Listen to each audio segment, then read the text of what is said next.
Quel est le rôle d'un conseiller d'orientation? Un CO, ça a-tu vraiment une boule de cristal? Écoute bien ce qui suit.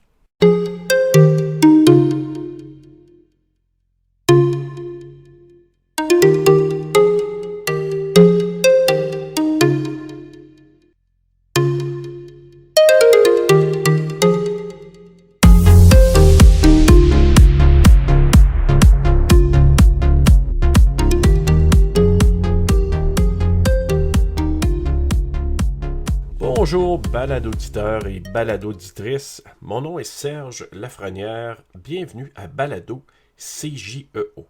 J'aimerais ça te remercier pour tes bons mots à la suite de la diffusion de notre premier balado qui te parlait du budget. D'ailleurs, mes collègues Pascal et Claudia seront de retour bientôt afin de te renseigner sur le thème des finances personnelles. Aujourd'hui, nous allons te partager de bonnes informations en ce qui a trait à l'orientation. Je rencontre mon collègue Antoine Roy, conseiller d'orientation au CJEO. Retiens bien que j'ai pas dit orientateur, hein? Non, il faut pas dire ça. Antoine va te renseigner sur les titres d'emploi reconnus pour les CO. Il va aussi décrire son rôle. Il va aussi soulever l'importance de l'implication d'un individu dans sa démarche d'orientation et de la place que doit avoir un test psychométrique dans ce parcours. Aussi, malheureusement, pandémie oblige, la semaine québécoise de l'orientation qui se déroule normalement lors de la première semaine de novembre n'a pas lieu cette année. Mon collègue le soulignera aussi. Alors, place à l'entrevue. Alors, je rejoins mon collègue conseiller d'orientation, Antoine Roy, qui va répondre à certaines de mes questions. Je ne vais pas trop le cuisiner, là, je vais être gentil avec lui parce que je le connais très bien. Alors, Antoine, bonjour. Bonjour Serge, ça me fait plaisir de te jaser encore aujourd'hui. Ben oui, écoute Antoine, on se voit un peu moins dernièrement, mais je suis content de pouvoir discuter de cette thématique-là avec toi aujourd'hui parce qu'on a eu l'occasion de collaborer beaucoup dans les derniers mois et je connais pas mal un peu ton profil, mais ce que je veux te demander aujourd'hui, puis surtout que ma première question, tu peux-tu indiquer aux auditeurs, c'est quoi les titres officiels ou reconnus qu'on peut donner à un CO? Le titre le plus utilisé en ce moment, c'est conseiller d'orientation, d'où provient le CO. Conseiller d'orientation pour vraiment faire voir et faire comprendre que c'est une personne qui offre du conseil dans le domaine de l'orientation. Il faut aussi voir le domaine de l'orientation dans une logique de carrière, ce qui est principalement le rôle du conseiller d'orientation. Carrière parce que ça l'englobe et à la fois le domaine des études et le domaine professionnel tout au long de la vie. Donc, ce qui fait que le conseiller d'orientation offre du conseil en orientation. Un autre titre aussi qui est plus ancien, c'est-à-dire qu'à l'origine, c'était le titre utilisé qui est orienteur. Orienteur, orientrice, qui est correct, que certains de mes collègues utilisent encore. Excuse-moi Antoine, est-ce que ça se peut que les anciens utilisent plus ça peut-être?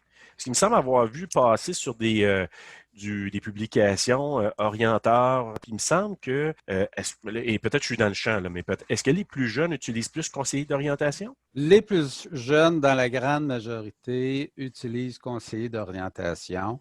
Et effectivement, ce sont les conseillers plus âgés, ceux qui étaient là au début, qui utilisent le titre orienteur. Mais c'est une question de choix, il n'y a pas d'erreur dans un cas comme dans l'autre. En anglais, puis vous excuserez mon accent, mais c'est Guidance Counselor. Oui, Alors, tout à fait. c'est ce qu'on va retrouver essentiellement. Ça couvre pas mal les titres qu'on utilise. Mais en anglais, que ce soit quand tu dis anglais, Canada, anglais, aux États-Unis aussi, ils utilisent ça, Guidance Counselor? Aux États-Unis, oui. Au Canada, anglais, probablement en Ontario, dans les provinces où l'on trouve des titres de conseiller d'orientation. Il faut comprendre que la profession conseiller d'orientation, ce n'est pas généralisé à la grandeur du Canada. Donc, on trouve au Québec, on trouve au Nouveau-Brunswick, on trouve en Colombie-Britannique. Peut-être dans d'autres provinces, là, je ne m'aventurerai pas parce que je ne les connais pas, peut-être pas toutes par cœur, mais aux États-Unis aussi dans plusieurs États. Sauf que ce n'est pas un titre ou ce n'est pas une profession qui est aussi largement reconnue que psychologue, par exemple. OK, OK. Fait que c'est une profession à part qui n'est pas régie de la même façon, tout dépendant où tu vas te retrouver au Canada, par exemple. C'est ça, ce que je comprends. Exactement. Tu vois, en Ontario, le conseiller d'orientation, ça existe, ce n'est pas du tout la même chose qu'au Québec. Ça peut exister dans d'autres provinces, sauf que des ordres, le Québec a un ordre professionnel, l'ordre des conseillers et conseillères d'orientation du Québec. Ça n'est pas ça n'est pas une structure qu'on trouve dans toutes les provinces parce que c'est géré par province et non pas, c'est pas le Canada qui gère les titres dans aucune province. C'est un peu comme l'éducation, la santé, là, c'est les provinces qui gèrent Tout à fait, les métiers tout à réglementés, fait. là. Oui, OK. tout à fait. Tantôt, tu avais commencé à aborder le rôle du conseiller d'orientation, parce que moi, j'utilise bien conseiller d'orientation maintenant. C'est quoi son apport? Tu avais commencé à donner quelques infos un peu plus tôt, là, mais c'est quoi son apport dans un parcours professionnel d'une personne, le CO? Bien, la part le plus connue, c'est l'aide au choix d'études. Le jeune qui réfléchit à quelles études je vais faire dans ma vie professionnelle, puis pour entamer sa carrière. C'est le rôle le plus connu parce que c'est un peu comme ça que le conseiller d'orientation est apparu dans la sphère professionnelle au Québec. Et avec le temps, ça s'est élargi parce que dans les fin des années 60, début des années 70, on considérait que le choix de carrière ou le choix d'études était pour la vie. On faisait un choix, puis c'était terminé, puis ta carrière était lancée. Ça a un peu changé depuis, hein? Un peu comme nos grands-parents qui, quand ils épousaient un métier, une profession, ils y étaient pour le restant de leur jour, parce que ça a Ouais. été ça, beaucoup de modèles. Oui, effectivement, ça a changé depuis parce que avec soit différents phénomènes, dont les différentes récessions, les bouleversements économiques et le marché du travail, les gens ont peut-être eu l'obligation de changer d'occupation professionnelle et où par moment, à un moment donné, une personne se rend compte qu'elle n'est pas heureuse dans son champ professionnel et désire de faire un changement. Donc, le conseiller s'est retrouvé à accueillir des gens une deuxième fois, une troisième fois, puis on s'est rendu compte que l'orientation ou le choix de carrière, c'est un processus qui peut durer toute la vie. C'est disponible toute la vie et non plus seulement que pour un choix d'études. Excuse-moi, mais est-ce que tu dirais que tu as vu des grands changements avec l'arrivée d'Internet, les nouveaux métiers? Est-ce que cette voie-là, l'an 2000, par exemple, moi, il me semble avoir vu une espèce de changement chez les gens. Est-ce que c'est générationnel, peut-être? Je ne sais pas. Le, les- la structure professionnelle ou les métiers, c'est en constant changement. On a pu, par exemple, horloger, on n'a à peu près plus d'horloger. Des horloges mécaniques, ça n'existe presque plus, c'est toutes des horloges électroniques. Donc, les métiers, les professions euh, évoluent selon l'évolution de la société, de la technologie. Donc, les métiers, c'est normal, on finit par comprendre que c'est normal que les métiers disparaissent et que d'autres apparaissent. Euh, Probablement que le rythme que l'on a au niveau de l'évolution de la société, des technologies, ces choses-là, accélère beaucoup. Mais de tout temps, euh, les métiers disparaissent et d'autres apparaissent. Pour être un conseiller d'orientation, ça prend quoi? C'est quoi les exigences, tu sais, justement, pour être accepté comme CO? Le parcours habituel, ce sont des études de base baccalauréat. On ajoute une maîtrise dans le domaine de la carrière ou de l'orientation. Les institutions qui donnent accès, on va dire accès directement, on a l'Université de Sherbrooke qui offre baccalauréat et maîtrise en orientation qui donne accès directement à l'adhésion à l'Ordre des conseillers et conseillères d'orientation du Québec. L'Université Laval également et l'Université du Québec à Montréal en carriérologie qui offre aussi un programme à accès directement à l'Ordre des conseillers et conseillères d'orientation, ainsi que du côté anglophone, l'Université Concordia à Montréal. Par la suite, il peut y avoir des cheminements dans le domaine psychologie, counseling, ces choses-là, toujours dans une logique bac maîtrise, qui peuvent peuvent demander accès à l'ordre pour devenir et tenir le titre de conseiller d'orientation. À ce moment-là, c'est évaluation de dossier par l'ordre. Tu parles de l'ordre professionnel, Antoine. Et là, moi, j'aime bien poser la question parce que je pense que c'est pas connu de l'ensemble de la population. Encore, moi, j'entends des gens là, qui pensent que l'ordre professionnel a un rôle différent, mais je veux t'entendre, j'aimerais t'entendre répondre à ma question. Donc, c'est quoi le rôle d'un ordre professionnel? Le rôle de tous les ordres professionnels au Québec, à la base, est la même, c'est la protection du public. Donc, pour toutes les professions qui sont encadrées par un ordre, le rôle premier, c'est de protéger la clientèle des professionnels, donc le public. C'est aussi vrai pour les ingénieurs que pour les dentistes, conseillers d'orientation, psychoéducateurs, etc. Et tout ça, c'est régi par des lois qui sont pas édictées par, mais qui sont, c'est le gouvernement qui fait les lois, évidemment, mais on a l'Office des professions qui a mandat de gérer tout ce qui est de type ordre au Québec. Tous les ordres au Québec sont réglementés par l'Office des professions qui, elle, est un peu l'organe conseil pour le gouvernement qui ajuste les lois, etc. Donc, cet office-là relève du gouvernement provincial. Tout à fait. OK, parfait. Donc, tu vois, ça, je ne savais pas ça. Tu vois, j'apprends plein de choses avec toi, Antoine, aujourd'hui. Dans un parcours d'orientation, évidemment, tu sais, il y a des besoins qui sont vraiment différents. Tu peux avoir, par exemple, une personne qui peut se questionner sur ce qu'elle veut faire dans le cas d'un retour aux études. Tu sais, je veux retourner aux études, mais je ne sais vraiment pas ce que je veux faire. Ça, je t'en ai rencontré beaucoup. Mais tu peux rencontrer aussi des gens qui se disent, ben, je me questionne, mais je ne veux pas nécessairement retourner aux études. J'aimerais peut-être faire quelque chose avec ce que j'ai présentement.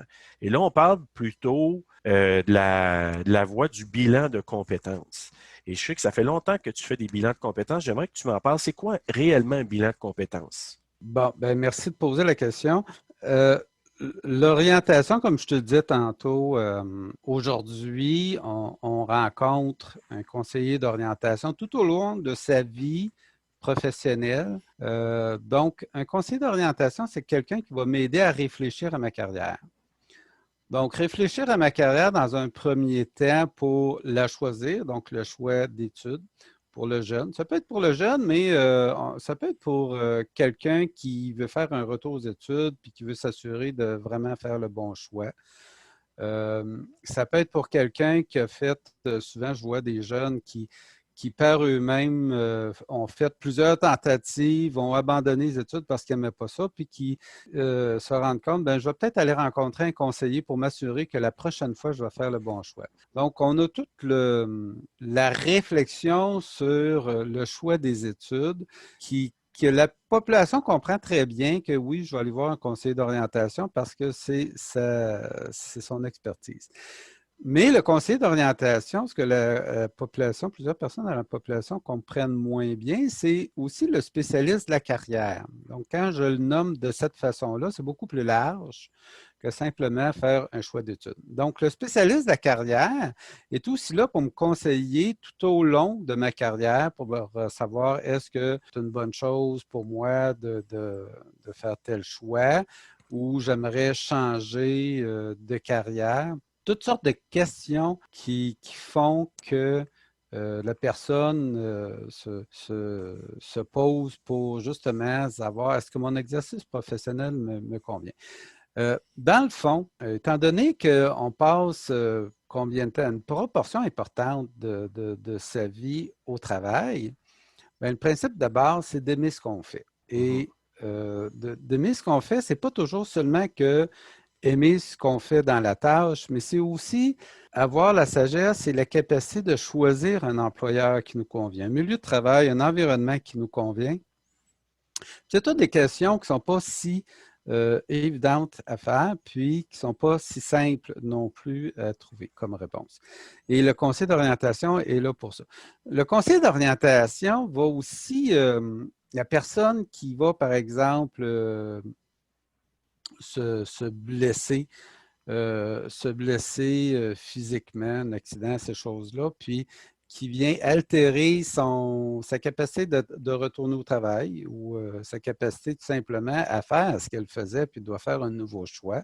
Le conseiller d'orientation est tout à fait la personne à rencontrer pour réfléchir à savoir, bien, avec ma situation de santé physique aujourd'hui, qu'est-ce que je peux choisir?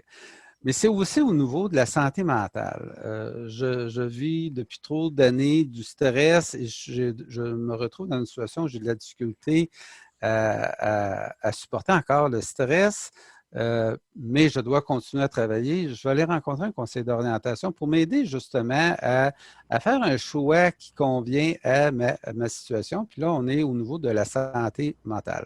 Le conseiller d'orientation est spécialisé pour aider les gens qui ont des limitations, pas, je dirais pas de toutes sortes, mais des limitations pour justement s'assurer que le choix qu'ils s'apprêtent à faire convient à leur intérêt, à ce qu'on aime, convient à ce qui est important pour soi, nos valeurs. Trop souvent, on oublie que nos valeurs importantes dans la vie doivent se retrouver aussi dans notre choix professionnel puis dans notre environnement et aussi de les aptitudes, puis on regarde le profil de personnalité.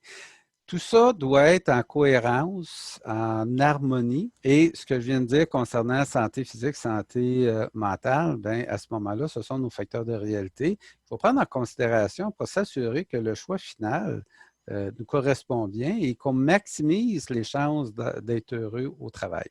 Moi, il y a un élément que je veux vraiment peut-être souligner davantage aujourd'hui, là, c'est autant moi en tant que conseiller en emploi, puis toi comme CO, j'ai failli de me rebaptiser. Un lapsus voulu ou non. En tant que conseiller en emploi, puis toi en tant que CO, et qu'on rencontre ça, c'est qu'il y a quand même un degré d'implication qui est demandé par les professionnels pour travailler avec quelqu'un qui est en démarche. Ce que je veux dire par là, c'est que il faut que les gens s'impliquent dans leur démarche. Moi, je trouve que les attentes souvent de certaines personnes, c'est je vais aller voir le CEO, il y a une boule de cristal, il va tout me dire.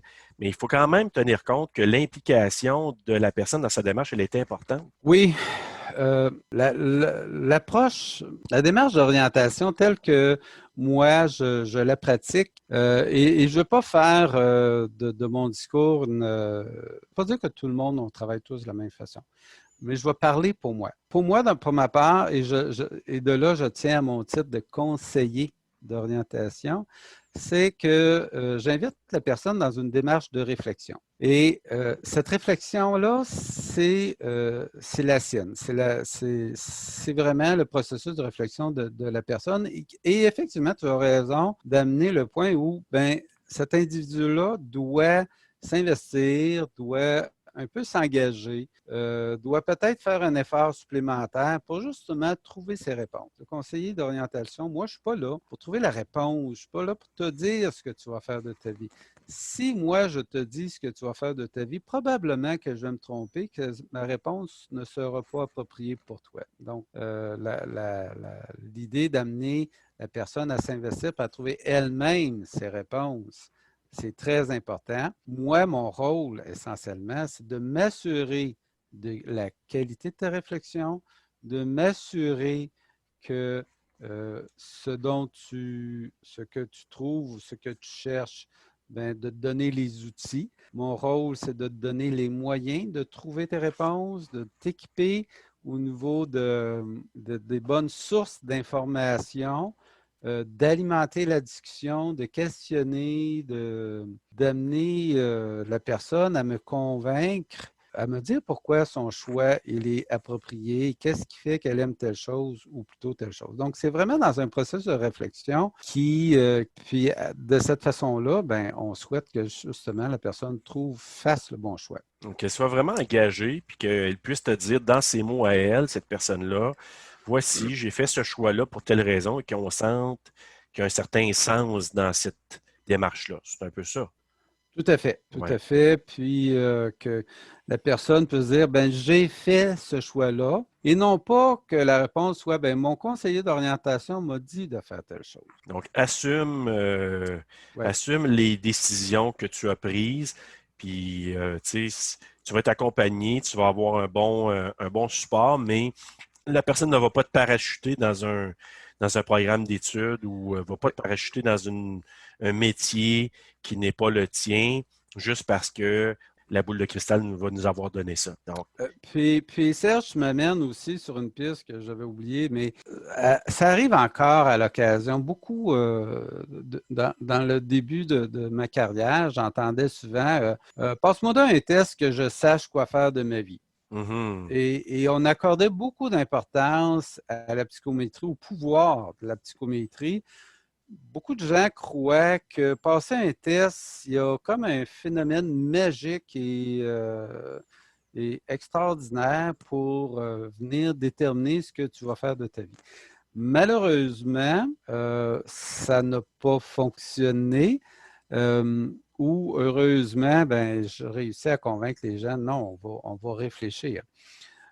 Pour moi, ça fait partie de la démarche, mais ce n'est pas que ouais, ça, là. C'est ça. le test psychométrique, c'est un outil de travail. Et c'est là qu'il faut le placer, c'est là la compréhension. C'est un outil de travail qui est intéressant, mais ce n'est pas un outil de travail qui a nécessairement la vérité. Et il faut se permettre de critiquer, il faut se permettre d'être d'accord, il faut se permettre d'être en désaccord, il faut se permettre de dire, ben moi, ça ne m'intéresse pas ce que je vois là, mais peut-être que telle piste pourrait être intéressante. Donc, d'aborder un outil comme ça plus dans l'esprit critique, l'esprit d'analyse, et non pas comme l'outil qui va me donner la réponse. C'est vraiment ce que moi, je cherche à éviter à tout prix. Écoute, j'ai commencé une mode, Antoine, tu ne le sais pas, mais j'ai commencé avec nos collègues lors du premier balado. Je leur ai demandé de me partager un emploi qu'elles avaient occupé autrefois. Ça peut être dans des premiers emplois. Tu me vois venir. Puis dans ton cas, comme je te connais un peu, j'aimerais que tu me parles d'un emploi que tu as occupé avec succès. Peut-être un autre emploi, peut-être occupé avec moins de succès. Bon, OK, merci. Oui, je te vois venir. Donc, moi, dans ma jeune vie, ma jeune carrière, j'ai été maroquinier. Qu'est-ce qu'un Donc, maroquinier? donc, le maroquinier, c'est la personne qui va fabriquer les différents articles de cuir. Donc, c'est le spécialiste des différents portefeuilles, sacs, sacs à dos, sacs d'école, etc., accessoires, ceintures. On, Malheureusement, on a plusieurs métiers d'artisanat au Québec sont appelés par la définition. Donc, on va dire un artisan du cuir. Un artisan du cuir, c'est la définition du titre maroquinier et dans plusieurs cas, c'est la situation. Donc, le maroquinier, c'est vraiment le titre d'origine. On va le définir comme étant l'artisan du cuir et l'artisan du cuir n'est pas le titre professionnel. J'ai fait ça pendant plusieurs années, j'ai eu beaucoup de plaisir et ton deuxième sujet. Ton Quelque chose que tu as deuxième. occupé qui était moins heureux, disons. Ouais. Alors, j'ai eu. Mais ça a été heureux pareil parce qu'il faut le regarder d'une certaine façon, mais j'ai J'aime été ça, j'aime ça. agent d'assurance vie et agent d'assurance vie et agent d'assurance accident. Ce n'est pas nécessairement bon ou mauvais métier. L'idée n'est pas là. C'est est-ce que ça me convient? Tantôt, je parlais dans les différents éléments qu'il faut regarder pour choisir une carrière, les intérêts, est-ce que j'aime ça, est-ce que ça correspond à mes valeurs, est-ce que j'ai les aptitudes, est-ce que ma personnalité, ça rime bien. Et dans mon cas, ma personnalité ne faisait pas beaucoup euh, écho à la profession. Et j'ai eu un titre non officiel comme étant le moins bon vendeur au Canada d'assurance vie. Alors, par la suite, j'ai décidé d'abandonner. Par contre, ce que ça m'a permis, cette profession-là, puis tu vois, c'est là qu'il faut voir quand même le bénéfice, c'est que j'ai réalisé à quel point j'avais du plaisir à travailler avec les gens. Hmm. Et ça m'a permis de conclure que la relation aux personnes, elle est importante pour moi, mais la relation à commercialiser un produit beaucoup moins. Donc, l'aspect mercantile de métier ne m'intéresse pas. Et c'est là que j'ai compris vraiment à quel point c'est important pour moi d'être en relation avec les gens, mais sans avoir à offrir un produit ou à vendre quelque chose. OK, j'aime ça. Je trouve que ça clôt bien notre discussion sur le domaine de l'orientation. Tu as fait des bons liens entre tes emplois occupés puis ce que ça peut vouloir dire dans le domaine de l'orientation. Oui, merci. Écoute, ben Antoine, merci d'avoir répondu à mes questions. Je pense que ça vient porter un éclairage sur ce que c'est le rôle d'un conseiller d'orientation, hein, et non pas d'un orientateur, je le répète. Donc, un orienteur ou un conseiller d'orientation. Et si jamais quelqu'un est intéressé à venir chercher des services d'un conseiller d'orientation, que ce soit une personne immigrante, nouvelle arrivante ou un jeune adulte, ben, on peut appeler au Carrefour Jeunesse Emploi, on peut prendre un rendez-vous en ligne, je crois, maintenant, Antoine. Tout à fait. Maintenant, évolution oblige. Les rendez-vous se font maintenant directement sur le site web du Carrefour Jeunesse Emploi de l'Outaouais. Et c'est Et la très, magie très... s'opère par la La suite. magie s'opère, c'est très simple, très facile à faire. Oh, je m'en allais oublier, Antoine. Dans mon intro, un peu plus tôt, j'ai parlé de la Semaine québécoise de l'orientation. Cette année, bon, pandémie oblige, il n'y a pas eu d'activité nécessairement liée à ça. Je crois que c'est lié à la pandémie, justement. Tout à fait. Donc, habituellement, par le passé, peux-tu m'indiquer peut-être une activité que vous avez mise en place dans la Semaine québécoise de l'orientation? La Semaine québécoise de l'orientation a lieu à chaque année à la première semaine du mois de novembre. Cette année, à cause de la situation de la pandémie et de la complexité de la mise en place d'une semaine comme celle-là, ça a été annulé et reporté à l'an prochain.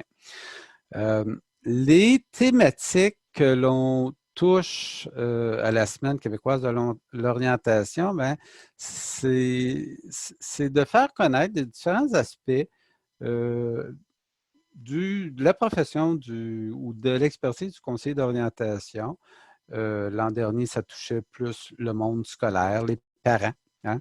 Dans le monde scolaire, il y a les jeunes qui font un choix, mais il y a des parents qui accompagnent ces jeunes-là. Donc, la thématique de l'an dernier était comment aider les parents à accompagner son jeune. Par moment, on a fait aussi, il y a plusieurs années, une thématique sur le bilan de compétences, comment faire valoir, comment travailler avec les compétences acquises et comment les faire valoir auprès d'un employeur ou comment travailler pour développer sa carrière en lien avec ces expériences-là développées. Puis aussi simple aussi que la réflexion en orientation, faire un choix, hein, faire un premier choix d'études, un choix scolaire. Donc, la Semaine québécoise de l'orientation, c'est une thématique choisie par l'Ordre à chaque année, différente, pour mettre de l'avant différents aspects, facettes que le conseiller d'orientation peut apporter aux différentes À la personnes, population. à la population. OK, super. Antoine, merci beaucoup d'avoir répondu à mes questions. Donc, je suis sûr que les gens vont trouver ça super intéressant parce que moi, je trouve qu'il y a des zones, je te dirais, ombragées encore au niveau des perceptions là, que les gens peuvent avoir au niveau des conseillers d'orientation. Puis je trouve que c'est important d'en parler aujourd'hui. Donc, merci beaucoup, Antoine. Je te remercie beaucoup de m'y avoir invité, de m'avoir encouragé même. Puis c'est toujours un plaisir de partager sur ma spécialité. Merci, Antoine. Merci. En terminant, j'aimerais ajouter quelque chose qu'on n'a pas approfondi, Antoine et moi, pendant notre discussion. C'est que le bilan de compétences, ça répond aux besoins d'une personne qui se questionne et qui aimerait occuper un autre emploi sans avoir nécessairement retourné aux études. Il est possible que cette personne-là a besoin d'actualiser des compétences ou des connaissances, mais sans avoir à décrocher un diplôme demandant une implication à long terme. Donc là-dessus, je te souhaite une belle semaine et je t'invite à revenir te balader avec nous. C'est une invitation formelle.